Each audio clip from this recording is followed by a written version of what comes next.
咱继续来关心这马太安溪崩山潭，林保署今仔日早起有感觉，也因为这崩山潭的一个喙、一个出口呢，一直崩开，水位有平静一暗，搁较低。那准是这规个崩山潭拢崩落来，水尾的水位可能是增加35公分悬，影响无大。不过，其实溪底光复泵坑即解说是淹水啊。代替解说讲呢，目前无知情，伫个泵坑北口的顶端是有淹水，宣布洪林到水水已经先停驶，处理了后，下晡4点车帮就恢复正常。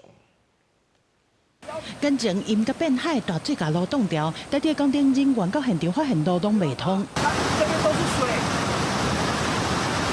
走不了。正我车路这边都是代替的光复泵坑，代替交派人手伫外口监测铁路，嘛公布紧急撤离泵坑内的观察员。那个底下现在有几个人在那边监看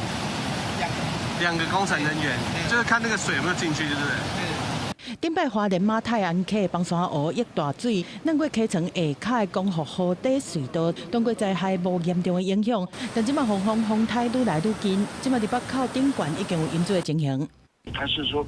旁边的那个北口的小溪流水位上涨，实质上是还没有到淹水的状况。我们当然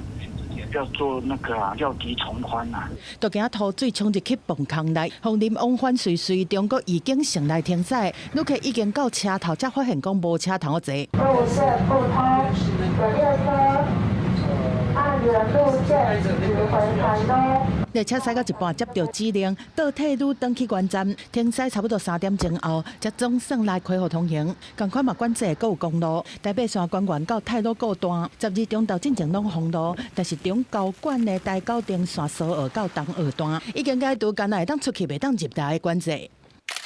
受到风台影响嘛，互当地居民真烦恼，讲伫个水头的崩山湖，敢会搁一摆来溢大水？林保署11日透早观测，一流口持续慢慢测起下骹，得水量含情一暗比，水位伫10点钟来到6.8公尺。如果以现在来说，它一次性溃下来的话，最多下游的河道抬高大概平均35公分，等于这个凤凰台风的崩山湖是同款维持红色警戒，虽然林保署评估一摆性的溢大水影响嘛无大，当地光复万盈、凤林3个乡镇嘛是先疏散撤离和要求堆地避难，但是我居民嘛是无守规定。别的村有的